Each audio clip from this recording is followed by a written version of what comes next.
ชีวิตของแต่ละคนใหญ่ขึ้นมาซ้ำนี้6-7 ปีเอากันไปโรงเรียนแต่ยี่บ่มีอนุบาลดอกสมมติมีอนุบาลแล้วเนาะมีอนุบาล1อนุบาล2มีเด็กเล็กยังก็ว่าไปอายุซ้ำนี้คุ้มกันไปโรงเรียนตามกฎระเบียบ7 ปีเข้าป.1ฮอดจบป.6แล้วก็ไปเรียนม.3 4 5 6แล้วก็ปริญญาก็ว่าไปเนาะจังซั่นแหละมันมีสำนีบ่เนาะบางคนก็ตายตอนอยู่ในอนุบาลบางคนก็ตายอยู่ระหว่างประถมมัธยมปริญญาชีวิตคนนั่นเบิ่งคักๆเด้อเกิดมาหากินแค่ซ้ำตายเด้เนาะเพราะว่าพวกเจ้าสิมีอาชีพใดก็สร้างรวยหรือจนก็สร้างก็แค่ว่ากินเขาไปซ้ำตายนั่นแหละสิไปมีหยังบางพวกอาชีพรับราชการว่าเป็นอาชีพที่มั่นคงสิบ่มีหยังมั่นคงจักอย่างหรอก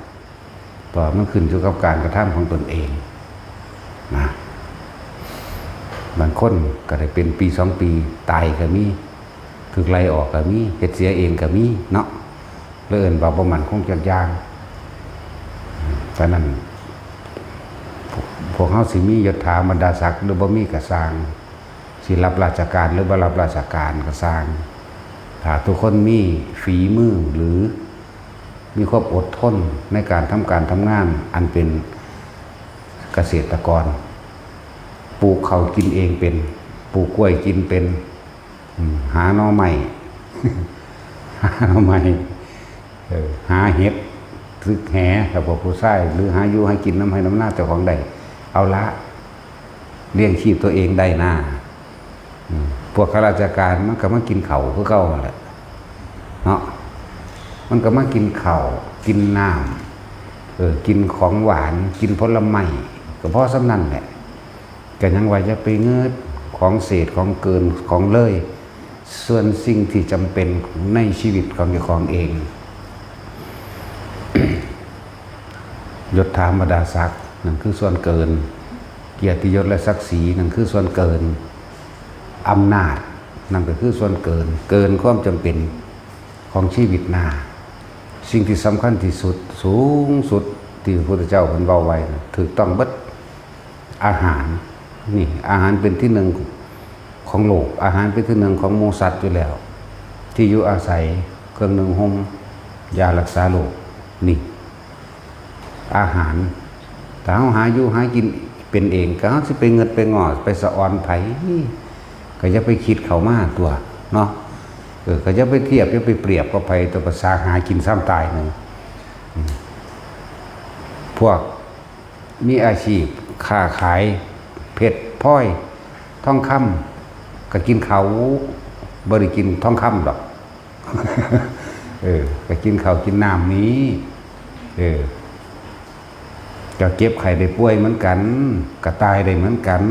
เนาะพวกนี้อาชีพรับราชการต่างๆบัดนี้บ่ต่างกันเลยกินข้าวคือกันกินข้าวกินน้ำหิวร้อนหนาวปวดไทยปวดเหี่ยวปวดหัวปวดแขวเป็นโรคนั่นเป็นโรคนี้เหมือนกันนั่นแหละตายเหมือนกันพวกวิอาชีพทนายก็บ่เห็นว่าออกกฎหมายห้ามป่วยได้ล่ะเนาะห้ามทนายป่วยหรือห้ามข้าราชการป่วยและห้ามเฒ่าก็บ่มีกฎหมายใดห้ามใดดอก ห้ามตายเมื่อนี้แม้คือว่าพากันเขียนขึ้นห้ามไปนะเถินแต่ว่ามันศักดิ์สิทธิ์หลายก็เลย เนาะว่าศักดิ์สิทธิ์จักนิดผู้ใดมีเงินผู้นั้นชนะนั่นว่าล่ะสั่นแหละชนะมึงชนะประโลดมึงบ่ชนะกรรมของมึงเองดอก อันนี้ศักดิ์สิทธิ์อันนี้เป็นจริงศักดิ์สิทธิ์แปลว่าเป็นจริงหรือสำเร็จนั่นแหละหางบ่แม่นผู้ใดโดนบันดาลเด้เจ้าของเท่านั้นเด้จึงบอกว่าจะไปเงินจะไปสะออนหลายฟังดีๆแน่ธรรมะเนี่ยแปลว่าความจริงของทุกชีวิตสรรพสัตว์เกิดแก่ เจ็บตายเกิดมาแล้วก็ต้องเจ็บไข้ได้ป่วยร่างกายนี้เป็นที่รองรับความเจ็บปวดทุกชนิดเจ็บปวดจากน้ำร้อนลวกจากไฟไหม้จากมีดบาดเหยียบน้ำจากเศษแก้วกระเด็นใส่เจ็บปวดจากเป็นโรคปวดหัวปวดแขว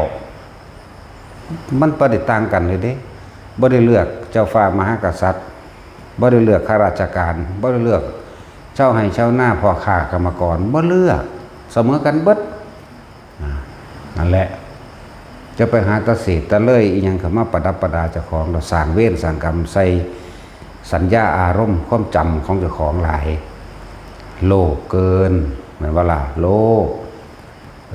อยากได้ยศถาบรรดาศักดิ์เพื่อสิได้ให้เกิดมีอำนาจข่มเหงคนใดเนาะจะเข้าใจว่าเจ้าของชนะเด้เป็นความไปแผ่ต่อวัฏสงสารเด้มันพ่ายแพ้เด้เรียนจบมาแล้วเอาพวกเรียนมาแล่นหาสมัครงานแล่นหาสอบนั่นสอบนี่คิดหาอาชีพที่มั่นคงเจริญเนาะบ่มีจักอย่างดอกอาชีพมั่นคงนะนั่นแหละ ถ้าบ่มาฟังธรรมะบ่มาฟังความจริงที่เป็นนำเรื่องของเจ้าของแต่ละคนออกมาอธิบายนี่บ่เข้าใจเด้กระซากมาฟังเลยก็บ่เข้าใจเด้นี่แม่นบ่ล่ะกระชากมาเลยก็เฮ้ยบ่ซั่นก็พระมันว่าขี้ข้านดอกบ่มีทางไปดอกแม่นบ่ล่ะเขาก็ว่าไปตามภาษาเขาเด้ก็นั่นแหละก็เขาบ่รู้ความจริงของเจ้าของครับว่าเจ้าของกำลังทะเยอทะยานตอนใดกำลังถูกกับสิ่งใดนั่นแหละถึงมีหยังพวกผู้หญิงมันเจ้าสิเรียนหรือบ่เรียนก็สร้างได้บ่ถึงเวลานั้นก็มักผู้นั้นมักผู้นี้เนาะมักบ่าวนั่นบ่าวนี่ได้ล่ะนี่พอใจกันเอากันมีลูกพวกบ่มีลูกก็อยากมีลูก พวกมีลูกก็หาแนววันสร้างอนาคตไว้ให้ลูกหาทรัพย์สมบัติเงินทองหาเลือกสวนไร่หน้าหาให้หานั่นหานี่ไปให้ลูกมีหยังวะแล้วก็มีลูกแล้วก็มีหลานแล้วก็มีเหลนเฒ่าแก่ไปเลยเห็นบ่บางพวกก็ว่าท่านได้มีทำตาย ตายในระหว่างก่อนนั้นก็มีก็ยังว่าจะไปเงิดจะไปสะอ่อนถ้าตัวเองเฮ็ดอยู่เฮ็ดกินโดยลำพังตนเองเป็นได้อย่าไปเงิดหลายอย่าไปสะอ่อนหลายว่าเขาขี่รถคันงามๆมีท่องประดับประดามียศถาบรรดาศักดิ์นั่นนี่ก็ต้องนั่นแหละ อาชีพแต่ละอันแต่ละอย่างก็แค่ว่าเป็นแค่เรื่องการเลี้ยงชีพซั่นเด้แต่คำว่าธรรมะถ้าเฮาเข้าใจความจริงของทุกชีวิตเนาะทุกคนที่นี่อกหักผิดหวังเจ็บปวดป่วยมานำกันเบิดเด้นี่อกหักผิดหวังจากลูกบ่ดีอกหักผิดหวังจากผัวมั่งจากเมียมั่งจากหลานมั่งอกหักผิดหวังบ่สมหวังดังใจจากญาติพี่น้องอกหักผิดหวังบ่สมหวังดังใจจากพ่อจากแม่ปู่ย่าตายายลุงป้าอาเอาทุกคนผ่านเบิดล่ะเนาะหลายๆอย่างอกหักผิดหวังบ่สมดังใจจากหมู่จากพวกเคยเชื่อมั่นใจกันทั้งสั่นทั้งสี่แน่ความโลภมันทำลายได้เบิดนั่นแหละที่เว้ามานี่ให้ทุกคนเห็นความจริงให้เห็นทุกข์ให้เห็นความอยากได้ดังใจของเจ้าของเองความอยากได้ดังใจของเจ้าของเองอยากให้หมู่ดีอยากให้หมู่ซอยอยากให้พ่อแม่เป็นแบบนั้นพ่อแม่เป็นแบบนี้ปู่ย่าตายายเป็นนั้นอยากให้ญาติลุงป้าอาเอาพี่ชายน้องชายพี่สาวน้องสาวเป็นแบบนั้นเป็นทุกข์เพราะว่าความอยากได้ดังใจของตัวเองนั่นบ่ล่ะทุกข์เด้อยากให้ผู้อื่นเฮ็ดตามใจตัวเองทุกข์เขาบ่เฮ็ดเด้ก็นั่นแหละมันก็โมโหอันตัวบาดมือโมโหแล้วจะเอาชนะกันกับฆ่ากันหลงอยู่ในอันอารมณ์ที่ตัวเองก็บ่รู้ตัวเองจักบ่ล่ะนั่นแหละที่เว้ามาเนี่ยทุกคนนึกถึงความจริงของชีวิตเจ้าของเอง สำนึกสำเนียกโดยตนเองให้ฟังเสียงธรรมมั่งให้ฟังเสียงความจริงมั่งและเอาความจริงที่เพิ่นแสดงออกไปนี่เทียบกับประสบการณ์จริงในชีวิตจริงของเจ้าของมั่งอันบาล่ะหากินซ้ำตายเอาตะกี้หน้าตรงนั้นหน้าตรงนี้มุ่นพอกูมุ่นแม่กู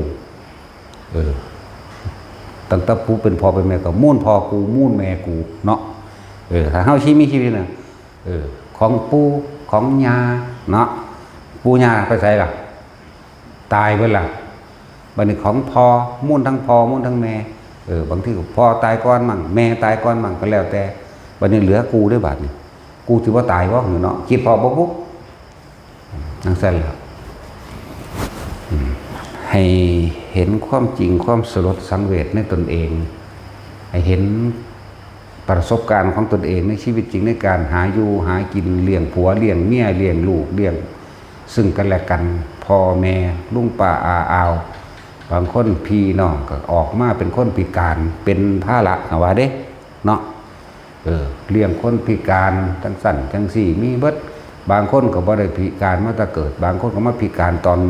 เป็นเด็กน้อยตอนใหญ่ตอนเฒ่าก็แล้วแต่นี่ไหมนี่คือให้ทุกคนเห็นความบ่จีรังอย่างยืนของชีวิตของความบ่เที่ยงแท้ในนอนของร่างกายคิดเข้ามาจังซั่นล้วนแล้วแต่เกิดจากกรรมคือการกระทำของตนเฮ็ดไว้ถ้าปางไหนๆก็ไม่รู้ล่ะเข้าใจบ่ล่ะบางคนก็พิการตอน40ตอน50ตอน60ก็แล้วแต่สิเป็นไปเพราะว่าบ่มีเครื่องเกาะป้องกันตนเองเพิ่นจึงว่าให้เฮาสั่งสมบุญบารมีเป็นเครื่องป้องกันตนเองบ่ให้ตกไปสิ่งที่ชั่วอารมณ์ชั่วอารมณ์โรคนั่นแหละชั่วอยากบ่ล่ะอารมณ์โลภพานผ้าให้เป็นเหตุปัจจัยเกิดอารมณ์โกรธเมื่อมันโกรธแล้วมันยับยั้งอารมณ์ฆ่าคนก็ได้ฆ่าสัตว์ก็ได้โยนความผิดให้ผู้อื่นก็ได้สารพัดทุกอย่างที่ตัวเองจะชนะนั่นแหละคือบุคคลผู้พ่ายแพ้เพราะว่าบ่มีธรรมเป็นเบรกห้ามล้อบ่มีธรรมเป็นเครื่องส่องใจบ่มีธรรมเป็นเครื่องส่องแว่นส่องธรรมบ่มีจักบ่ล่ะทั้งสั้นแล้วบ่มีกระจกสะท้อนก็ว่าไปแว่นส่องธรรม เป็นความจริงเวลาแต่ละคนตะกี้แท็กซี่ก็เป็นเด็กน้อยเนาะบัดนี้ก็เลี้ยงเด็กน้อยแล้วเลี้ยงลูกแล้วสิเป็นอย่างละบาดตะกี้บ่ได้คิดว่าสิมาพอจังซี่เด้เนาะคิดไปทั้งลำทั้งรวยข้างหน้าคนเด้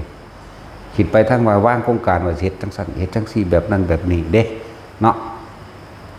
คิดที่บอกว่าสิป่วยแล้วสิตายบ่ได้คิดพ่อดอกบ่คิดพ่อความจริงเลยจังซั่นแล้วเป็นยั่งไผที่ได้เห็นแน่ยั่งพอเนาะแม่ตายแล้วนั่นก็จังซั่นแล้วมุ่นแม่มุ่นพอเนาะระวังพอกับลูกเดี๋ยวจักไผสิตายก่อนไผเด้อ บอกบ่ได้เด้สิบอกให้ได้ความตายบอกบ่ได้สิตายจังได๋แต่ว่าต้องตายแน่ๆแต่ไผสิตายก่อนไผนั่นแหละสั่นแล้วไอ้เรื่องตายเป็นเรื่องธรรมดาอยู่แล้วเป็นเรื่องธรรมชาติฝืนบ่ได้อยู่แล้วไม่มีทางผู้ใดมีเป็นนักกฎหมายเก่งออกกฎหมายห้ามตายนะมันห้ามแบบใดวะเนาะสั่นแล้วนี่คือเป็นธรรมดานี่คำว่าธรรมะก็คือธรรมดาปกติธรรมดาเกิดมากกับแบบนี้แหละนี่แหละธรรมะส่วนใจที่เป็นปกติมันบ่ได้ตื่นเต้นเป็นตะยานมันบ่ได้ดีใจมันบ่ได้เสียใจกับใดๆทั้งสิ้นจากบ่ล่ะนั่นแหละเนี่ยบอกความจริงของแต่ละคนนั่น บางคนก็ออกมาพิการแต่ในท้องคนเด้เนาะขนาดนั้นแหละส่วนแล้วแต่เป็นกรรมที่ทำรวมกันมีจิตเจตนารวมกันสมรู้ร่วมคิดรวมกันนี่เราบอกว่าที่เพิ่นว่าร่างกายนี่คือขันธ์ห้าเป็นภาชนะรองรับกรรมเก่ามันหลับมาเลยเด้พวกพิการมาเลยนะแม่นบ่ล่ะบัดนี้เป็นภาระของผู้บ่พิการแต่ว่าพวกเจ้าสมรู้ร่วมคิดนำกันไอ้โตพิการนั่นเป็นตัวหัวโจก อันโตได้ลุงป้าอาอาวหรือแม่หรือพ่อเป็นผู้สมรู้ร่วมคิดเห็นด้วยเห็นดีดังนั้นแล้วสิ่งที่เรียกว่ายุติธรรมที่สุดคือกรรมการกระทำของตนนั่นแหละยุติธรรมบ่มีผู้ใดโดนบันดาลได้อีกบ่มีเทพเจ้าโดนบันดาลใดๆนะในทางเลวซ้ำก็ดีบ่มีพระเจ้าโดนบันดาลใดบ่มีเลยแต่โดนบันดาลใดมาทุกข์ยากมาเห็นหยังเนาะบ่มีพระพรหมโดนบันดาลหยังใดมีแต่บุญของเจ้าของเองทั้งโดนบันดาลใดเป็นในทางดีนี่จักว่าล่ะก็มาโดนบันดาลกับเจ้าของได้สร้างนี่จักว่าล่ะอาวุธของพระพุทธเจ้าคือหยังอาวุธพระพุทธเจ้าน่ะท่านเด้ท่านศีลเนกขมะนี่ท่านคือการให้โดยบ่หวังสิ่งใดตอบแทนศีลคือการบ่มีความคิดทำลายเบียดเบียนผู้ใดผู้หนึ่งเสียชีวิตทรัพย์สินเนกขมะคือการข่มจิตข่มใจออกจากความยินดีพอใจจากรูปจากรสจากกลิ่นจากเสียงเด้เนกขมะการข่มจิตให้ออกจากกามเพื่อความยินดีพอใจในรูปรสกลิ่นเสียงสัมผัสและกระทบความรู้สึกนี่เด้ปัญญาคือความรอบรู้ในสิ่งทั้งหลายทั้งปวงนะกองสังขารนั่นสิ่งทั้งหลายทั้งปวงก็เลยว่าสิ่งใดเกิดกับสิ่งนั้นดับนั่นแหละนั่นสิละปัญญาเห็นตามความเป็นจริงจากว่าล่ะปัญญาในแปลได้กว้างอยู่เห็นตามความเป็นจริงรอบรู้ในกองสังขารบัดนี้เขาต้องแปลอีกมันรอบรู้แบบใดก็เลยว่าเห็นไปตามความเป็นจริงเห็นว่าสิ่งใดเกิดสิ่งนั้นก็ดับมันแหละเห็นว่าสัตว์โลกเป็นไปตามกรรมคือการกระทำของตนเองเป็นเหตุเป็นปัจจัยให้ตัวของได้รับผลของมันแบบนั้นนี่ปัญญารู้แจ้งจริงโดยความจริงแล้วสัจจะกวาบรรยากาศวิริยะเป็นผู้มีความภาคเพียรในการกระทำความดีขันติก็อดทนจากหลายๆอย่างบ่ว่าร้อนบ่ว่าหนาวบ่ว่าหิวบ่ว่าจากคำด่าคำนินทาบ่ว่าจากหน้าที่และการงานบ่ว่าจากอารมณ์ต่างๆที่กระทบกระทั่งคนเฮาแต่ว่ามีความอดความทนมันก็ขาดกันเลยแหละเนาะนั่นแหละเพิ่นจังว่าขันติปรมังตะโปติติขานิพพานังปรมังวัฏันติมีไหมขันติเป็นตบะอย่างยิ่งขันตินี่แหละเป็นเครื่องข่มจิตเข้ามาตบะก็ดีอย่างยิ่งเพื่อจะให้ก้าวเข้าสู่พระนิพพานนั่นเองเห็นไหมแปลเอาที่ละบัดนี้ขันติปรมังตะโปติติขานิพพานังนี่ไหมแล้วอดเอาล่ะความอดทนของคนถ้าเขามีฐานะสูงกว่ากูสู้บ่ได้ก็เลยอดกับนี่ที่จริงใจบ่อดอยากว่าแต่อดโดยความจำยอมบางคนอดเพราะว่าผู้นั้นเป็นเจ้านายมีฐานะสูงเนาะบางคนอดเพราะว่าอยู่ในฐานะลูกศิษย์มั่งอยู่ในฐานะหยังแน่ละในเพื่อนร่วมงานบางคนอดบางคนบ่อดแต่สู้ว่าเป็นหมู่เดียวกันพ่อสู้ได้สู้ได้บ่อดเด้เนาะบางคนเห็นเขาฐานะกระต่ำต้อยกว่า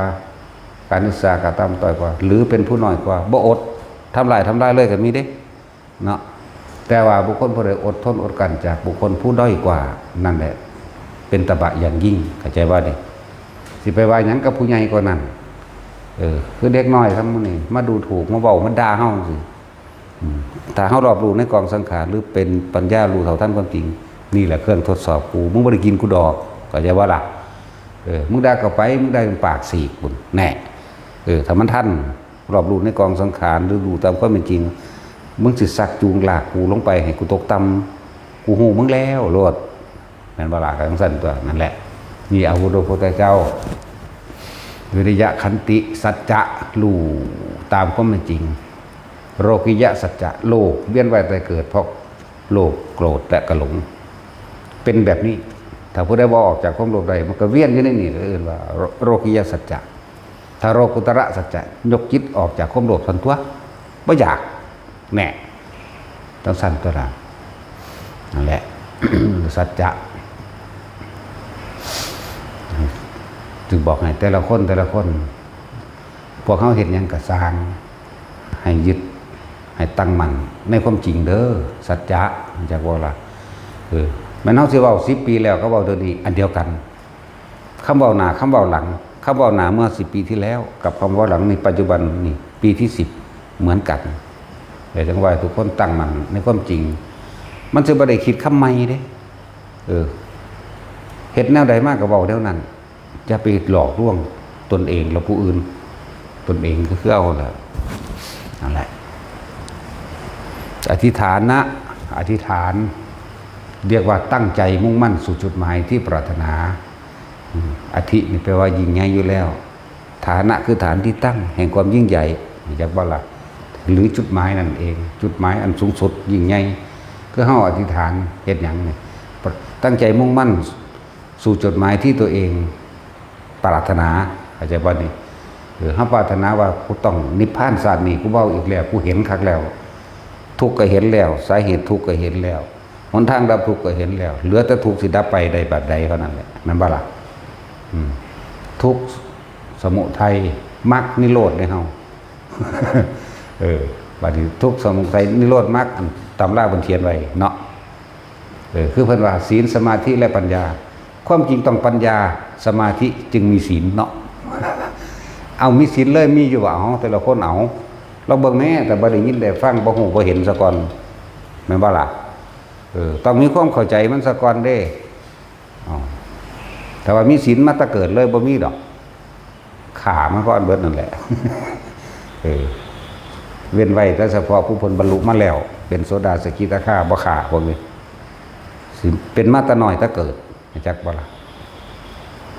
พอโสดาเกิดมากับเขาเป็นโสดาเพราะแห้งจักบ่ล่ะเขาบ่ขาได้ล่ะนั่นหลักขนาดนั้นถ้าเกิดเลยได้บ่แม่น7 ปีจังซี่นั่นเด้ถ้าเกิดจังซั่นล่ะนั่นแหละเรียกว่าอธิษฐานบารมีเมื่อตั้งใจมุ่งมั่นสู่จุดหมายแล้วคนเฮาต้องประกอบด้วยจิตที่มีเมตตาเนาะ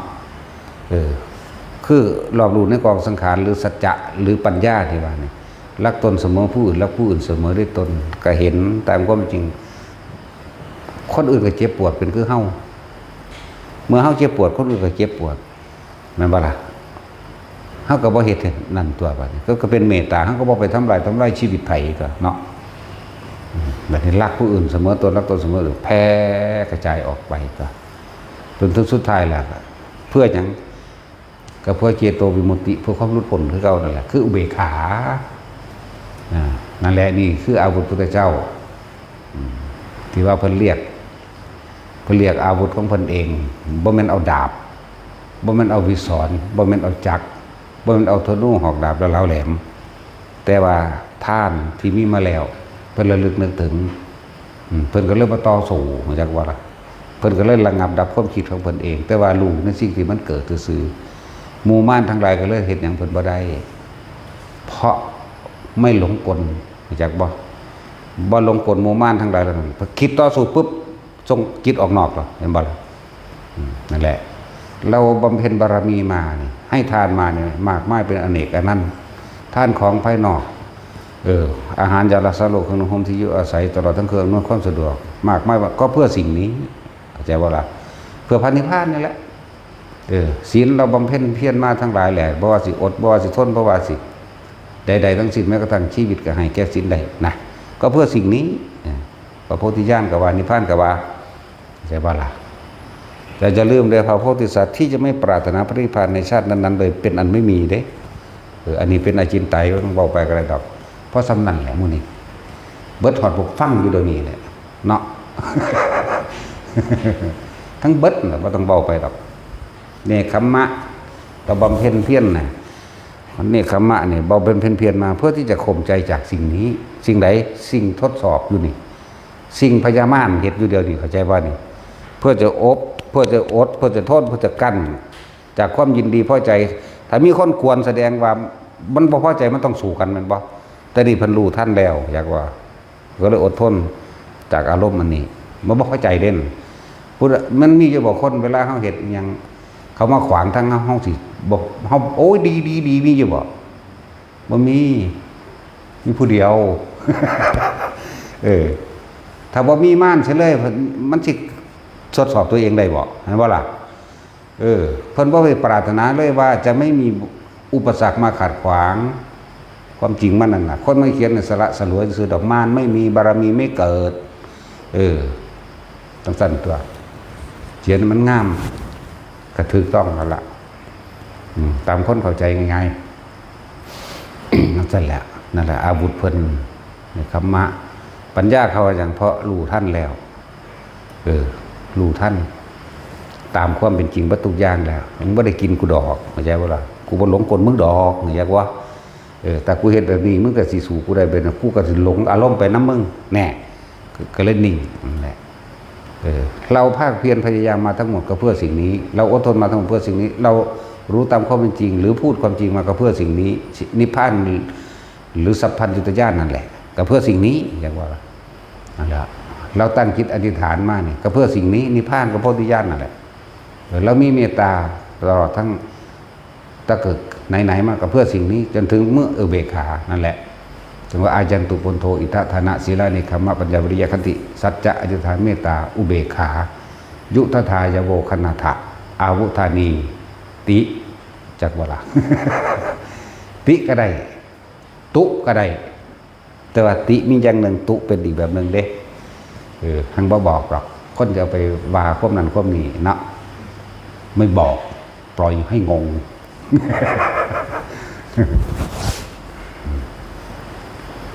ถ้าแนวคอรอแหลงสิสังหักเขาว่าติเฮ็ดหยังแค่ตุมันคือหยังอีกเด้อเนาะว่าตัดสินเป็นสงสัยเลยอย่างสั่นเด้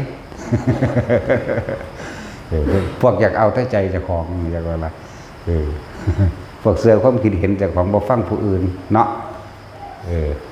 บางคนก็ฟังแต่ความคิดผู้อื่นบ่เสือเจ้าของใส่บ่ได้เด้เนาะมันเจ้าจังใดดีฮะเอาแบบไปตัดสินเจ้า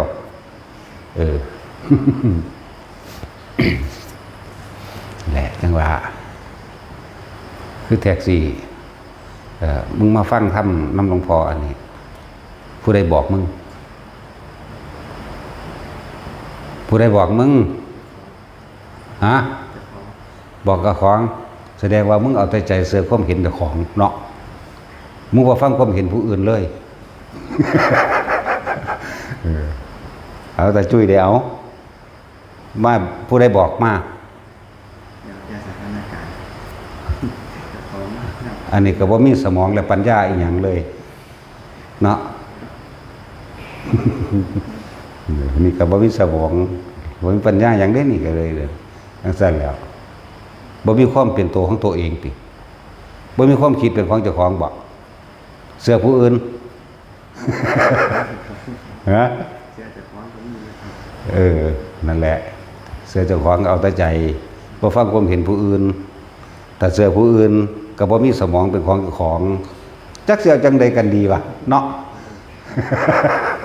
เสื้อจังใดกันแน่จังซั่นแหละ ว่าผมเชื่อมั่นตัวเองผมมาโดยลำพังตนเองเนาะเวลาผู้อื่นให้ความคิดเห็นมึงบ่เชื่อผู้อื่นเลยบอกนะจักสิเอาจังใดกันแน่ บ่บอกดอกแนวนี่ไปหูเอาเองเสร็จแล้ว นี่เดี๋ยวไปฝึกมาได้เห็นบ่ตีนทั้งนี้ตีนทั้งนี้ฝึกมาแล้วนอนผู้นอนผายังไงหรือภาวนายังไงไม่ให้ตกเหวนี่แบบนี้เด้อนี่เบิ่งเอาดัน ใส่ละพรก็มาอยู่บักคานี่แม่นอยู่ไส ดาวบ่ตึกแมงพอ นั่นแหละมันเมื่อยมันทำงานอย่างสั่น นำไปคิดตามความเป็นจริงจริงนี่คือจริงประสบการณ์ชีวิตเจ้าของเด้ของภายนอกมองเป็นเครื่องประดับประดาซื่อๆเด้มองเป็นอะไรอันหนึ่งที่เฮ็ดให้เกิดสังหรณ์หรือสังวรในตนเองไอ้ตัวภายในที่จังสิเป็นตัวจริงของเจ้าของเจ็บปวดร้อนหนาวโดยตนเองจากว่าล่ะคนบ่เคยปวดแฉวว่าอาการปวดแฉวว่าจังได๋ก็บ่ถือเข้าใจบ่จังซั่นตัวถ้าคนเคยปวดโอ้ยบ่ได้บอกกันมาก โอ้ยแค่นี้ก็เข้าใจแล้ว ลีนี่แล้วโอ้ยเท่านี้ก็พอแล้วว่าทั้งเว้าเลยก็ได้ แสดงอุทานออกมาโลดเอาสิกับพ่อ ผู้นั้นที่ลึกซึ้งน้ำกันโลดมันสั่นแต่ชีวิตพวกเขามีอย่างมากหากินหน้าเบิ่งเด้อถ้าหาอยู่หากินเลี้ยงชีพของตัวเองโดยสุจริตเป็นแล้วบ่มีปัญหาบ่ต้องไปเทียบพุ่นบ่ต้องไปเทียบพี่ดอกอันนี้แหละพวกเอาชีวิตรอดของตัวเองได้นั่นน่ะอย่าไปสุดตรงทั้งสองส่วนในบนสอนอยู่มันบาสันอัตตกิระมัฏฐานุโยโคทุโขนรโยอนัตตสันหิโตนี่ทำตัวเองให้ลำบากพอมันสุดตรงทั้งอยากได้อยากดีอยากมีอยากเป็นมีอำนาจนะแม่นบ่ล่ะสุดตรงก็เลยเฮ็ดให้ตัวเองลำบากโดยการเบียดเบียนทำร้ายรังแกข่มเหงผู้อื่นตัวเองได้ลำบากเพราะมันไผได้สุดท้ายมากก็ดีเพราะว่ามันเคยเหตุกันมานั่นแหละว่าสุดท้ายก็พลิกกันไปพลิกกันมาพลิกกันย่ำใดสิออกจากห่วงแห่งกรรมมันนี้ได้นั่นแหละวิปัสสนาเนี่ยแปลว่ารู้แจ้งเห็นจริงตามความเป็นจริงยอมรับความจริงหรือรอบรู้ในสิ่งทั้งหลายทั้งปวงตามความเป็นจริงแล้วเด้วิปัสสนาสมถะจึงทำให้จิตว่างวิปัสสนาจึงทำให้ว่างจากจิตว่างจากความเป็นจริงกูบอกกับมึงอีกแล้วเด้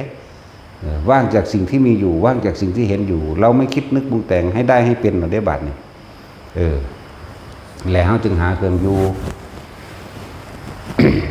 คนเฮาถ้าบ่มีสมาธิถ้าบ่นิ่งถ้าบ่ว่างมันจะบ่รู้จักเด้จักว่าจึงบอกว่าสมถะทำให้จิตว่างให้มันนิ่งซะก่อนให้มันสงบซะก่อนจะเพิ่งคิดหยังแล้วมันจังสิเห็นความคิดจักว่าล่ะนั่นแหละวิปัสสนาจึงทำให้ว่างจากสิ่งที่มีอยู่เห็นอยู่เป็นอยู่ที่สองอย่างนี้ต้องอาศัยกันเฮาต้องอาศัยความสงบเป็นเครื่องอยู่จักว่าล่ะเวลาเฮาคิดพิจารณาหาความจริงมันก็เห็นอยู่มันก็เข้าใจดีอยู่เข้าใจแน่นอนทุกคนที่นี่ทุกคนมีประสบการณ์มาเบิดอยู่นี่อกหักผิดหวังเจ็บปวดรวดร้าวเพราะความบ่ได้ดังใจเด้บ่แม่นอย่างอื่นเด้บ่แม่นพวกเจ้าถูกเด้เข้าใจว่าล่ะคิดเบิ่งดีๆบ่แม่นพวกเจ้าถูกเขาผิดเด้พวกเจ้าผิดตั้งแต่เกิดแล้วหรือก่อนเกิดเนาะแต่พวกเจ้าบ่ทันอารมณ์บ่ทันความเห็นบ่ทันความเห็นแก่ตัวของตัวเองนั่นแหละจังหากถ้าดีถ้าถูกมาเกิดเหตุหยังแม่นบ่ล่ะเอาแล้วตัวเองมาเกิดเองทั้งนั้นบ่มีผู้ใดมาสั่งให้เกิดตัวเองตัณหาคือความอยากของตัวเองคือความยึดของตัวเองคืออุปทานของตัวเองคือสัญญาของตัวเองทั้งเบิดนั่นแหละมาเกิดน่ะบ่มีผู้ใดมาดลบันดาลให้เกิดมาพิการแต่ก็ของก็เฮ็ดไว้เองเกิดมาดีรูปร่างหน้าตาปกติก็เจ้าของเฮ็ดไว้เองเกิดมาขี้ร้ายหน้าบูดก็เจ้าของเฮ็ดไว้เองหน้ากระปุ้มกระปั๊มก็เจ้าของเฮ็ดไว้เองหน้าแลเอาตอดมันก็เจ้าของเฮ็ดเองนะแม่นว่าสัตว์หน้าเปื่อยยิ้มเยอะอยู่คืออันข้างโคกเป็นโรคเลือนนี่ครับเจ้าของเฮ็ดเองมันสั่นแล้วนั่นแหละต้องโทษตัวเองเด้อจังสิเห็นแต่ว่าโทษตัวเองบ่เห็นความจริงดอก จึงว่าพวกเข้าเพียรหน้าดีๆโลดบ่ได้เป็นน้ำผู้อื่นเป็นน้ำเจ้าของถือว่าอกหักผิดหวังคนนั้นบ่ดีผู้นี้บ่ดีมึงหันบ่ดีไปหาโทษสี่ออกตะทางนอกบ่สี่เบิ่งใจบ่สี่เบิ่งความรู้สึกเจ้าของตัวเองอยากได้ดังใจจะบ่ล่ะเอาผัวก็อยากให้เมียเป็นจังซี่เมียก็อยากให้ผัวเป็นจังซี่เด้แล้วก็เทียบออกผู้อื่นเห็นว่าพุ่นผัวเขาคือดีแท้ว่าเด้นั่นก็เห็นว่าพุ่นเมียเขาคือดีแท้ว่าซั่นแม่นบ่ล่ะเกิดกันทกเถียงอยากเอาชนะกันตัวบัดนี้เนาะทั้งสั้นแล้วเลิกกันก็มีฆ่ากันก็มีเบิดผู้หญิงเป็นหลายกว่าผู้ชายเด้อโลกก็มีหลายกว่าผู้ชายเด้อเข้าใจว่าล่ะมะเร็งหมดลูกจริงไหมนี่แล้วลูกหลายกว่าบ่ล่ะผู้ชายบ่ได้มีหมดลูกเด้ มะเร็งเต้านมจังซี่ไงมันบ่สั่นแล้วมันมีหลายกว่าโลกอีกนี่แหละผู้หญิงแต่คิดว่าจริงๆแล้วทุกข์กว่าไปโดยลำพังผู้เดียวก็บ่ได้ย่านเขาฆ่าข่มขืน กำลังก็บ่สู่เขาหลายอย่างเด้อแต่ผู้ยิ่งคิดเอาพิจารณาให้มันถึงเด้อเวลาอยากนอนกับผัวถ้าผัวของบ่ขึ้นก็นอนบ่ได้เนาะเวลาผัวของขึ้นบ่อยากกระซ้างมันเอาได้คือเก่าแม้ว่าท่านแม้ว่าตัดสินกระกวนเอาอะไรคือเก่าแต่เวลาเขาของจะของบ่ขึ้นมันเซยแล้วเนาะเอาบ่ได้นี่แม้นี่ก็เป็นโลกรรมนึงบ่ซั่นคนบ่ฮู้จักกันเลยว่าซั่นว่าบ่จักกันเลยจักมาแต่ไสเขามาบังคับข่มขืนเอาก็เอาได้บ่เต็มใจให้แม้ว่าล่ะก็สั่นตัวนี่แหละจังว่าผู้หญิงมันมีอีหยังที่ต่ำกว่าด้อยกว่ากำลังก็บ่ทอเขาคนมาจากทั้งใดก็สร้างบ่รู้แต่ว่าถ้าถือเขาบังคับข่มเหงเขาก็เอาได้ไหมเห็นบ่ซั่นแต่ว่าเจ้าของมักเขานี่ไปบังคับข่มขืนเขาเอาเขาบ่ได้เด้นี่แม้ความน่าน้อยใจของผู้หญิงไหมเนาะต้องน้อยใจดอกแต่เห็นทุกข์หลายๆมันก็เห็นตามความเป็นจริงได้จริงๆแล้วระงับตัวเองได้ตัวสมถะจึงเป็นเครื่องอยู่เด้อสมถะนี่ทำให้จิตว่างคือบัดจากความคิดเข้าใจบ่นี่คือจับจุดในร่มกับว่าคืออยู่ในร่มหายใจกับว่าเข้าใจบ่นี่สมถะสมถะภาวนาทำให้เกิดขึ้นทำให้เกิดขึ้น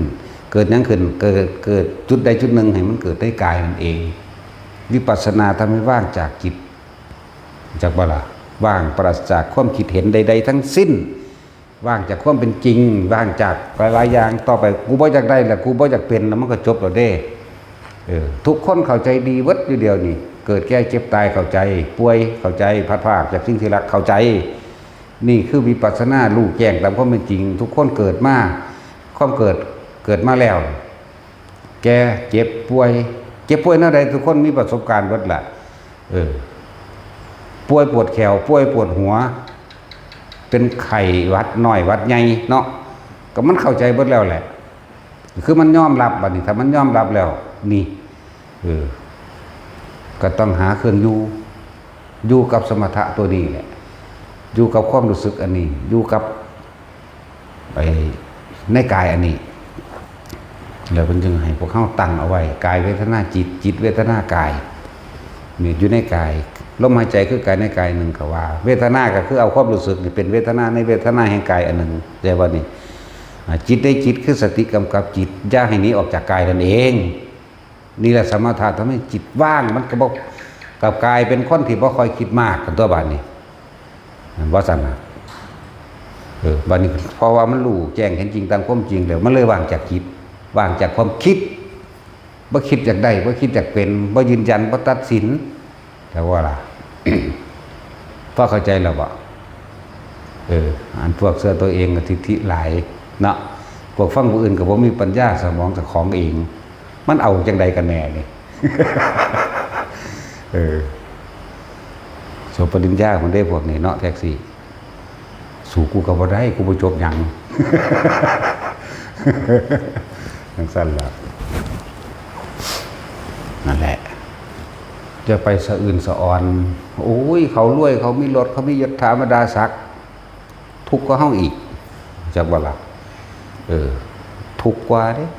นอนกับบ่หลับแต่ละมื้อบางคนก็หาเงินใส่หนี้ บางคนก็กูสิหนีคดีแนวใดแน่เนาะบางคนก็เอาอีนี่ก็สิจบแล้วอีนี่จบแล้วสิหางานยังไงมันเนาะเด้แต่ออกจากบ้านขับรถคันบักราคาแพงๆโกโก้ไปหาบังคับข่มเหงคนอื่นเอามาเบิดนี่แหละพวกนี้ยศถาบรรดาศักดิ์เป็นยังสิบ่แมนวะนั่นบ่ล่ะจะเป็นพวกทหารตำรวจกับบังคับเอาหลายอย่างโกงเอาหลายอย่างนั่นแหละนักการเมืองกันหมอกพวกนั้นน่ะโกงเอาหลายอย่าง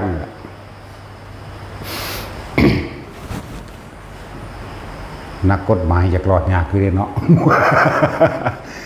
นักกฎหมายนี่บ้าบ่มีความสื่อสัตย์เป็นธรรมนี่บ้ามหาเวกีเป็นที่ไปอยู่แล้วนะนั่นแหละปุโรหิตฉีโกงบาดอยู่ในหลายอสงไขยแล้วก็มีเด้ ว่าธรรมดาดิ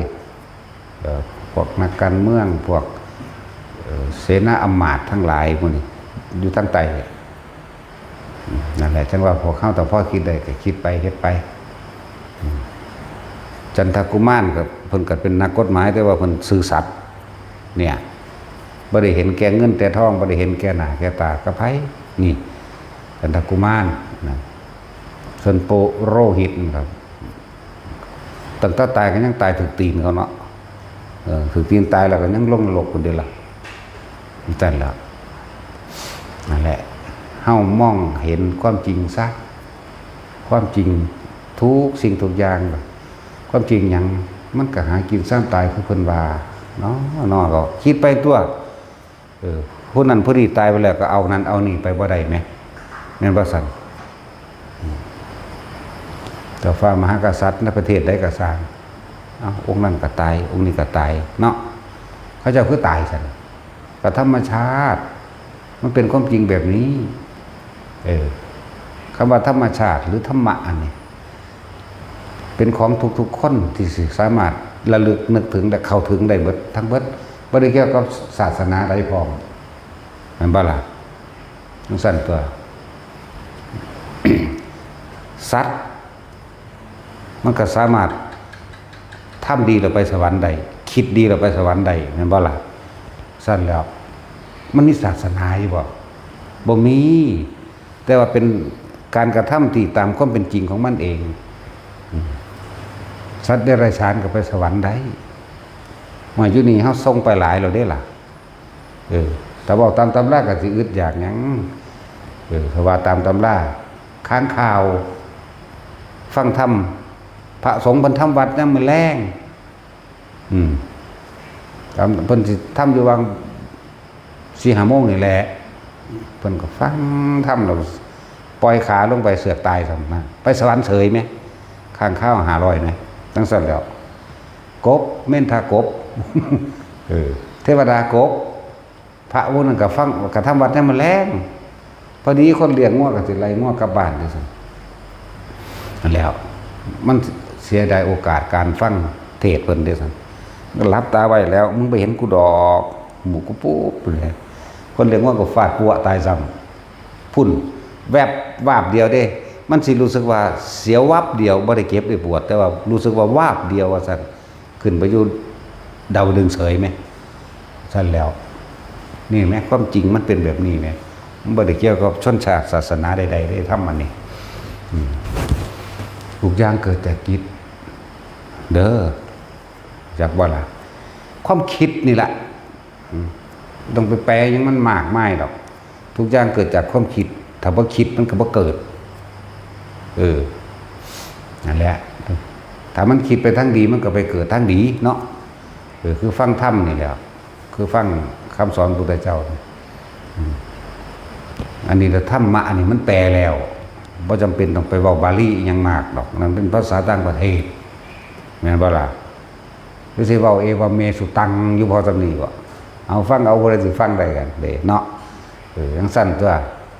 จักขุสมิงตินิพพินทติเวทนายะปินิพพินทติตาชินเจ้าเข้าใจบ่แล้วชาติ จังซั่นตัวนิโรธธรรมมันติ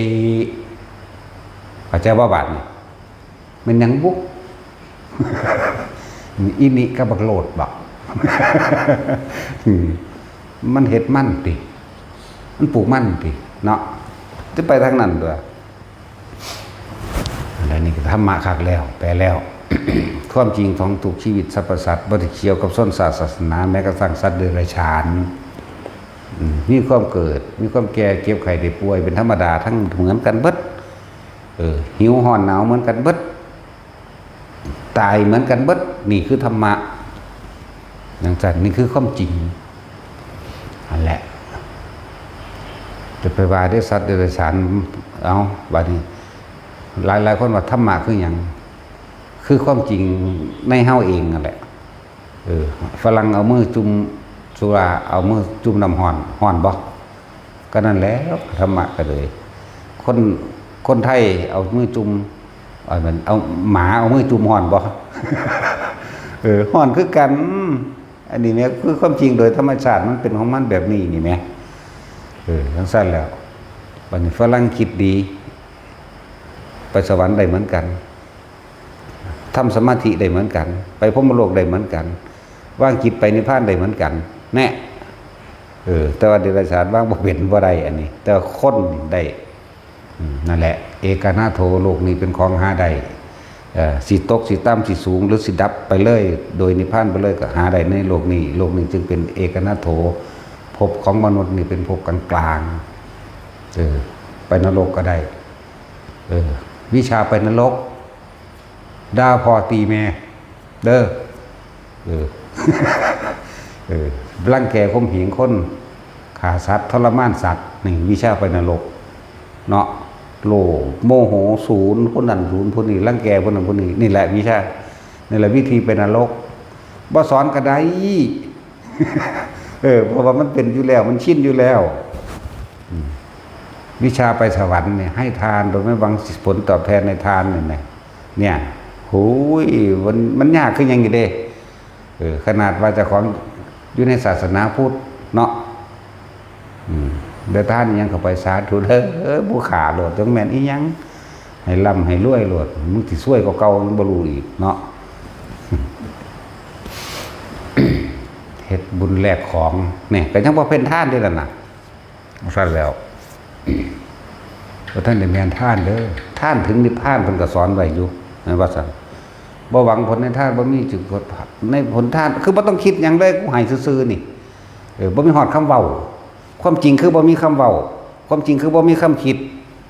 คิดแต่สิให้แล้วพอเลยอันต่อจากให้ไปแล้วบ่มีอีกนี่เด้ต่างหากเด้อันนี้ว่าตามตำรายังต่ำๆก็ไปพรหมกายจิกาตายจากพรหมกายแล้วขึ้นสุทธาวาสเลยเด้นั่นน่ะสุทธาวาสคืออนาคามีบกมาแล้วก็บรรลุอรหันต์ข้างบนไปเลยได้นี่สิว่าหยังนี่เฮาเฮ็ดอยู่จังซี่อยู่แล้วเนาะหรือผู้ใดแอบคิดในใจลึกๆอยู่บ่ แม่นว่าสั่นมึงบ่ไปเด้สิแปลงสั่นคนสิไปนิพพานต้องบ่ห่วงนิพพานเด้ต้องบ่ได้ไปคิดถึงซะด้วยซ้ำไปจังบ่ล่ะก็บ่ต้องขอแล้วก็บ่ต้องแลกอีกทั้งสั่นตัวบ่ต้องว่าปัจจัยนิพพานถึงมันทางไปของมันดอกมันเป็นซื่อมันซื่ออันนั้นว่าเน้นแต่ละคนเด้อพวกเราพวกเจ้าท่านยังกระสร้างมันตัดออกจากความเห็นแก่ตัวเลยตัดออกจากความเป็นเจ้าของจะนำไปเป็นเจ้าของมันพวกเจ้าก็สิได้เป็นทาสมันคือเก่าเด้นั่นน่ะแม่นว่าล่ะเป็นทาสเจ้าของเป็นทาสสิ่งของต่างๆเด้นั่นแหละนำความจริงก็ไปคิดโลดคนเคยอกหักผิดหวังบ่ได้ดังใจมาเบิดทุกคนแหละทุกเพราะว่าผู้อื่นเฮ็ดให้เป็นไปว่าได้นี่คือความจริงนั้นหันกลับมาคือตัวเองเฮ็ดเองตัวเองเฮ็ดเองเมื่อหลายภพหลายชาติแล้วเวียนว่ายแต่เกิดหลายภพหลายชาติแล้วฉะนั้นชาตินี้จะพลาดเด้อไปก็ดีถ้าได้ตกลงไปสู่นรกแล้วเฮ้ยมันบ่ได้อายุน้อยๆเด้เทียบอายุนรกล่ะถ้าเป็นมหาเวคีโอ้ยมือหนึ่งซ้ำกับหนึ่งไหมเป็นเงินบ่สัตว์เนาะกับหนึ่งมันกันนะบ่ได้แหม อยู่ในมหาเวคีมือหนึ่งจังไดมันจะไปพูดโพมหาญาติได้เห็นมั้ยเขาก็ห้ามรับบุญพร้อมมันธรรมดาแล้วไล่เบิ่งเอาไล่เอาพ่อประมาณได้ข่าวได้คือสวรรค์ชั้นจาตุมเนี่ย50 ปีมนุษย์เท่ากับ1 วันแน่บัดนี้โลลุวะนรกเนี่ย50 ปีมนุษย์เท่ากับ1 วันคือกันเนาะสุว่าตาจุ้ย50 ปีแล้วบัดนี้ญาติตายเนาะไปตกนรกปุ๊บโอ้แต่ว่านรกเขาบ่มาบอกกูซั่นอันมือหนึ่งของนรกจักมันเท่าใดเจ้าตายไปหลายศาสตร์แล้วจะไปสวรรค์หรือไปนิพพานแล้วก็บ่รู้พวกนั้นยังตกอยู่เด้เนาะสมมุติว่ามีโอกาสเขาพ้นกันมาได้รอดจักมือนึงเลี้ยวหาญาติบ่มีซ้ำจักว่าล่ะพวกสมรู้ร่วมคิดด้วยกันในศาสตร์ที่ไกลๆมันสิจำได้ไกลๆเด้เวลามาหาขอส่วนบุญพวกผีพวกเปรตใช่ว่าล่ะทั้งสั้นแล้วแต่พวกหาขออันทั้งสั้นคือปรัชตูชีวิเปรตตรงเด้อาศัยส่วนบุญของผู้อื่นเป็นเครื่องอยู่เด้พวกนี้ทั้งสั้นเด้นั่นแหละ ทุกคนพึงสำนึกสำเนียกเอาไว้ถ้าพลาดแล้วโอ้ยอย่างยาวเด้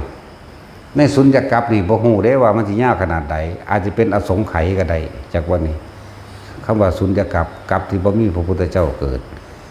อาคัญญสูตรหมายถึงว่ากำเนิดแห่งโลกนี่อย่างหนึ่งแต่มีพระพุทธเจ้า5 องค์ตอนนี้เนาะบัดนี้มันสิไหลเข้าไปสู่สารมัณฑกัปนี่แหมมันสิยาวขนาดใดนี่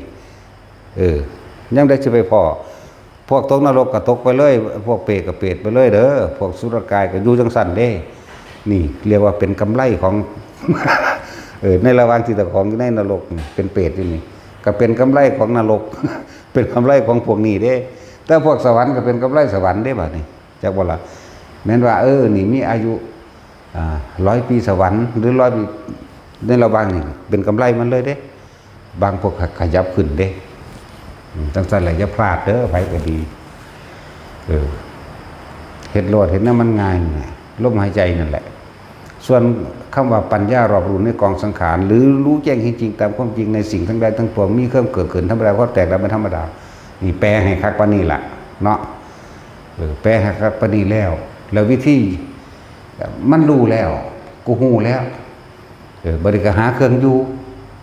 คือลมหายใจมั่งคืออุณโลมมั่งอยู่ในความรู้สึกแห่งกายอย่างใดอย่างหนึ่งบ่ได้ผูกขาดดอกแต่ว่าเฮาตั้งหลักสูตรขึ้นมาแบบนี้ตั้งแบบนี้ถ้าเฮาบ่เริ่มต้นเฮาสิเอาทำการกับเบื้องปลายมาตัวทางใดเฮาต้องเริ่มต้นตั้งแบบนี้ก็บ่ผิดก็อยู่ในสติปัฏฐาน4คือเก่านั่นแหละหาฐานที่ตั้งแห่งจิตคือบ่ให้มันคิดมันฟุ้งมันซ่านมันกระซ่านเส้นไปตัวทีบก็เลยต้องเอาตั้งไว้หน้าผากนี่แหละเอาความรู้สึกไว้นี่ก็ต้องอาศัยลมนี่เป็นกุศโลบายลมนี่เป็นทางเด้จักว่าล่ะลมเด้เป็นทางก็เลยว่าจังได้ก็สร้างเถอะเกิดยังขึ้นให้เขามาหาลมสะกอนเพราะว่ามันสิเป็นทางเป็นมรรคก็ว่าเป็นมรรคนั่นแหละแปลว่าทางนั่นแหละนั่นแหละเป็นมรรคอยู่ในนี้เนี่ยเป็นกุศโลบายก็ว่าเป็นทางก็ว่าเพื่อจะเกิดผลไปข้างหน้าลมมันบ่ได้มีรูปร่างตัวตนตัวผู้ใดตายในลมใดมันก็ไปอนาคามีก็ยังว่าอยู่เฮ็ดไปเถอะอันนี้เป็นคำบอกให้ทุกคนมั่นใจกับพิจารณาตัวเองเป็นอะไรไว้ถ้ากูออกจากลมกูสิสูญให้ผู้นั้นผู้นี้กูสิคิดฮอดผู้นั้นผู้นี้โลดแม่นบ่ล่ะแต่อยู่ในลมแล้วมันปราศจากความคิดเด้นี่คนนั้นประสันสิว่าบ่สมถะเฮ็ดให้จิตว่างวิปัสสนาทำให้ว่างจากความคิดมันคิดยังไงมึงก็คิดไปที่กูบ่ไปนะมึงแม่จักบ่ล่ะนั่นแล้วเป็นวิธีที่ง่ายคักแล้วจะพลาดไปแล้วกันหน้าไปก็ดี อย่าเชื่อเจ้าของเขาเรียกว่าแท็กซี่อย่าเชื่อผู้อื่นเสียจังไดสัตว์ แต่เชื่อเจ้าของเพิ่นก็ว่าเอาแต่ใจบ่ฟังความไผเนาะแต่เชื่อผู้อื่นคันว่าบ่มีสมองปัญญาเป็นของเจ้าของติเนาะแปลกประหลาดวะบ่แปลกเลย เอาสมาทาน